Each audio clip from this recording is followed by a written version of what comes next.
Good morning student, मैं Dimple Pareek Royal International School से। आज हम कक्षा 8 के फर्स्ट लेसन जिसका नाम है ध्वनि और जिसके कवि है सूर्यकांत त्रिपाठी, जिनको हम निराला के नाम से भी जानते हैं।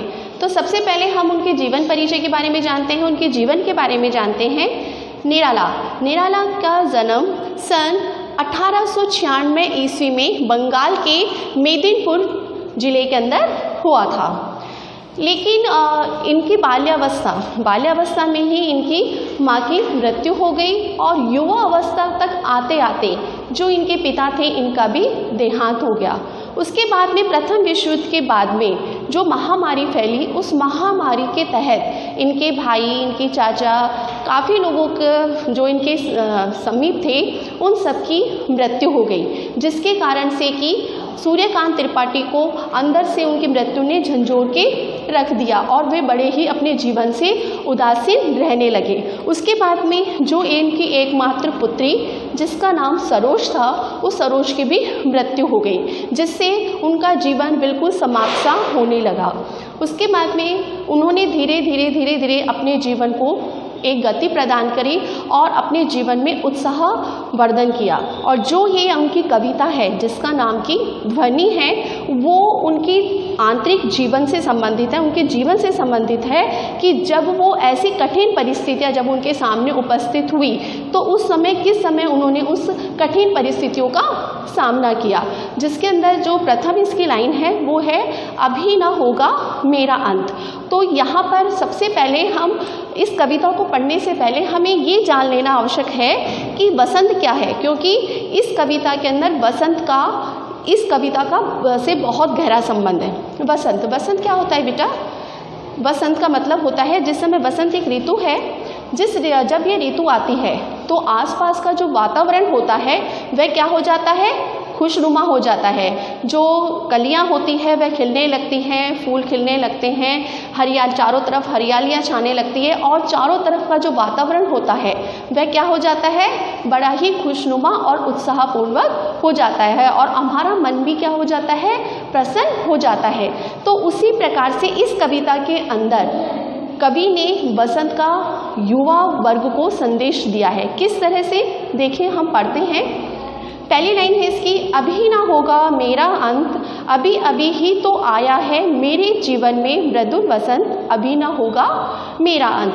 कवि युवा वर्ग को उत्साहित करता हुआ कह रहा है कि अभी मेरा अंत होना स्वाभाविक नहीं है, क्योंकि बहुत सारे कवियों ने, लेखकों ने ये मान लिया था कि जो सूर्यकांत त्रिपाठी है वह अब क्या हो गए हैं? निराश हो गए हैं। अब उनके जीवन के अंदर वो अपने जीवन में अच्छी कविताएं नहीं लिख पाएंगे, या क्योंकि उनके जो प्रियजन थे, मैंने अभी थोड़ी देर पहले बेटा आपको बताया कि जो उनके प्रियजन थे वो एक एक करके इनको छोड़ गए थे, तो ये अंदर से बहुत अधिक वह उदास हो गए थे।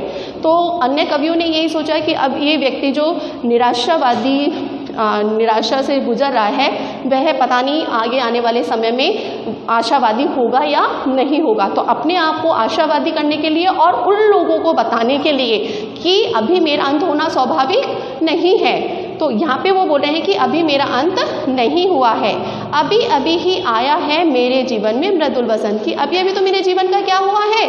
प्रारंभ हुआ है, अर्थात अभी तो मेरे जीवन में मृदुल वसंत आया है, अर्थात अभी तो मेरे जीवन की युवा अवस्था क्या हुई है? प्रारंभ हुई है। और युवा अवस्था जिस समय आती है तो हमारे मन में क्या हो जाता है? अनेकों उत्साह उत्पन्न होता है, मन में जोश होता है, बहुत कुछ करने की इच्छा शक्ति हमारे मन में जागृत होती है। तो उसके लिए वो कह रहे हैं कि अभी मेरा अंत होना स्वाभाविक नहीं है। क्यों? क्योंकि अभी तो मेरे जीवन में युवा अवस्था आई ही है। हरे हरे ये पात, डालियाँ कलियाँ कोमलगात, कि जिस प्रकार से वसंत ऋतु आती है तो वसंत ऋतु के अंदर क्या होते हैं? चारों तरफ क्या हो जाते हैं? हरे हरे पत्ते, यानी कि चारों तरफ हरियाली नज़र आती है, डालियों पर कलियां खिलने लगती हैं, पुष्प खिलने लगते हैं। तो उसी प्रकार से युवावस्था आती है तो युवावस्था में भी क्या होता है? हमारे मन में उत्साह और प्रसन्नता व्याप्त होती है और हमें कुछ नया कुछ करने की इच्छा शक्ति जागृत होती है। होता है ना? आप लोगों के मन में होती है, क्योंकि आप भी अब धीरे धीरे, अभी तो किशोर अवस्था में है बेटा, लेकिन अभी आपके मन में क्या होगा? जोश उत्पन्न होता है ना कि हमें कुछ करना है। और जब युवा वर्ग होता है, यानी कि जब आप थोड़े थोड़े बड़े होते रहते हैं, जब आप 12th फर्स्ट ईयर तक जाएंगे तो आपके मन में क्या होगा, आपकी इच्छा शक्ति क्या होगी कि हमें कुछ करके बताना है, कुछ लायक बनना है, कुछ इस समाज को समाज से हटकर कुछ करना है, हमारे मन में रहता है ना। तो बेटा इसी के अंदर वो भी उस युवा शक्ति को उत्साहित कर रहे हैं। उसके बाद में देखिए, मैं ही अपना स्वप्न रदुलकल फेरूंगा निद्रित कलियों पर, जगा एक प्रत्युष मनोहर। अर्थात उसके बाद में कवि वर्णन करता हुआ कह रहा है कि मैं अपनी सपने जैसी कोमल कल्पनाओं के द्वारा, यानी कि जो मैंने कल्पनाएं कर रखी है और कि जीवन को अग्रसर करने की, जीवन को आगे बढ़ाने की कल्पनाओं द्वारा रचित काव्य रूपी हाथ को फिराकर वह आलस्य में पड़े लोगों को क्या करेगा, जगाएगा। अर्थात कहने का अभिप्राय क्या है, दो देखो बेटा अर्थ निकलते हैं। पहला है इसमें वसंत ऋतु से संबंधित देखते हैं अपन। वसंत ऋतु में क्या होता है, जो कलियां वगैरह जिस समय, वसंत ऋतु से पहले कौन सी ऋतु आती है, पतझड़, पतझड़ आता है ना बेटा। तो पतझड़ में क्या होता है, हरियाली पूर्ण रूप से समाप्त हो जाती है, पत्ते जो होते हैं वे गिर जाते हैं, पेड़ बिल्कुल सूखे हो जाते हैं, बिल्कुल ऐसे अजीब सा माहौल हो जाता है बहुत तेज़ धूप के कारण। लेकिन जैसे ही बसंत ऋतु आती है तो बसंत ऋतु आने के साथ में ही उनमें क्या आ जाती है, नए कपोले फटने लगती है, कलियाँ होती है और कलियों से फिर धीरे धीरे वो पुष्प बनते हैं और चारों तरफ वातावरण खुशनुमा हो जाता है। तो उसी प्रकार से कवि यहाँ पे क्या कह रहे हैं कि मैं भी क्या करूँगा, अपनी कविताओं के द्वारा युवा वर्ग के अंदर उत्साह उत्पन्न करूँगा, उसके अंदर इस तरह से उत्साह उत्पन्न करूँगा युवा पीढ़ी के अंदर, जिससे कि जो मंजिल, जो चीज़ वो पाना चाहते हैं उस चीज़ को वो प्राप्त कर सके। क्योंकि जब व्यक्ति के अंदर, हम किसी व्यक्ति को उत्साह वर्धन करते हैं, उसका उत्साह करते हैं, तो क्या होता है, वह व्यक्ति बहुत कुछ करने की इच्छा शक्ति रखता है और बहुत कुछ कर जाता है। एक हम किसी बच्चे को बोले तो कुछ नहीं कर सकता, तो कुछ का लायक ही नहीं है, तो कभी कुछ नहीं बन पाएगा, तो उसके वो बच्चा क्या हो जाता है, डिप्रेशन का शिकार हो जाता है और चाहकर भी वह बच्चा कुछ भी नहीं कर पाता।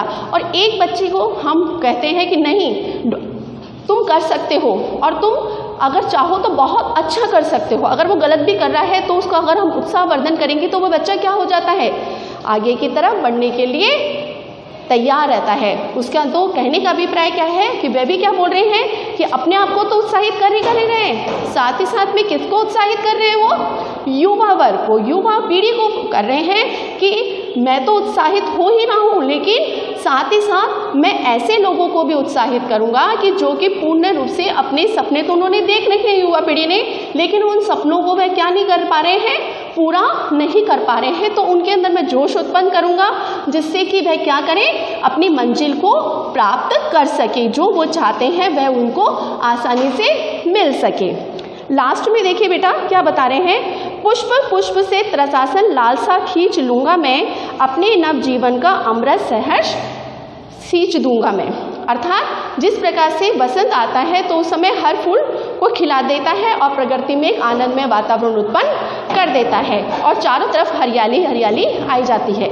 तो उसके लिए वह उसके लिए क्या बोल रहे हैं कि जो ऐसे व्यक्ति है कि जो कि उत्साह से, अभी मैंने थोड़ी देर पहले बेटा आपको बताया जिनके अंदर उत्साह नहीं होता, मैंने आपके बच्चे का भी एग्जाम्पल दिया आपको कि किस तरह से अगर हम उत्साह उनमें पैदा करते हैं तो किस तरह से वह आगे की तरफ बढ़ सकता है। तो मैं उनके लिए, यानी कि कहने का अभिप्राय यहाँ पे वही है कि मैं अपनी रचनाओं के द्वारा उनका क्या करूँगा, मार्गदर्शन करूँगा और उनको लास्ट में देखिए द्वार दिखा दूंगा, फिर उनको है मेरी जहाँ अनंत अभी न होगा मेरा अंत, कि मैं अपनी रचनाओं के द्वारा उन व्यक्तियों का क्या करूँगा, मार्ग प्रदर्शन करूँगा, उनको मार्ग दिखाऊंगा और जो उनकी मंजिल है अर्थात अनंत परमात्मा तक पहुँचाने में मैं उनकी क्या करूँगा, सहायता करूँगा। कि अभी मेरा अंत होना स्वाभाविक नहीं है, कि इतनी आसानी से मैं हार मानने वाला नहीं हूँ। चाहे मानता हूँ कि मेरे जीवन में अभी परेशानियाँ हैं, कठिनाइयाँ हैं, लेकिन मैं उन परेशानियों और कठिनाइयों पे क्या करूँगा, आगे बढ़ूँगा, उन परेशानियों और कठिनाइयों को दूर करूँगा और आगे बढ़ने का प्रयत्न करूँगा और साथ ही साथ युवा पीढ़ी को भी उनकी मंजिल तक पहुँचाने की चेष्टा करूँगा। बेटा सूर्यकांत त्रिपाठी का जो ये लेसन अपन ने पढ़ा, इनका जो ये कविता उनकी पढ़ी, वह युवा वर्ग के अंदर उत्साह पैदा करने वाली कविता है। तो आपने इस कविता को पढ़ा, समझ में आ गया होगा सबको। मैंने बहुत इजी रूप में आपको समझाया है। आप जब बड़ी क्लास में जाएंगे तो बड़ी क्लास के अंदर भी सूर्यकांत त्रिपाठी की ये कविता आपको पढ़ने को मिलेगी, क्योंकि 10th-12th में भी ये कविता है। तो हम इतना आपके लिए थोड़ी सी आधी है ये कविता, इसकी आगे 2 पद और हैं, वो हम आगे वाली क्लास में पढ़ेंगे। अभी बेटा आपको क्या करना है, अब होमवर्क के अंदर जो मैंने आपके जीवन परिचय बताया है सूर्यकांत त्रिपाठी का, वो जीवन परिचय आपको कॉपी में करना है। आपको पता है कि फ़ोटो लगानी होती है लेखक कवि की, तो आप या तो प्रिंट आउट करवा लीजिए, नहीं तो आप अपने हाथ से भी उस पेंटिंग को बना के और उस सूर्यकांत त्रिपाठी की फ़ोटो आपको लगा के और उनका जीवन परिचय लिखना है। उसके बाद में हमें क्या करना है, इस लेसन की से प्रसंग व्याख्या करनी है। प्रसंग आपको पता है कैसे लिखा जाता है, बता रखा है मैंने आपको, फिर भी मैं एक बार थोड़ा सा बता देती हूँ आपको। प्रसंग के अंदर क्या करना है आपको कि उपयुक्त पद्यांश हमारी हिंदी की पुस्तक से लिया गया है, जिसके कि लेखक सूर्यकांत त्रिपाठी निराला है, और इन्होंने अपनी इस काव्यांश में ये बताया है। जो इन्होंने बताया है वो थोड़ा सा आपको उसमें बताना है, और फिर आपको उसकी क्या करनी है, व्याख्या करनी है। ओके बेटा, कल फिर मिलते हैं अपन नए टॉपिक के साथ में। Good bye.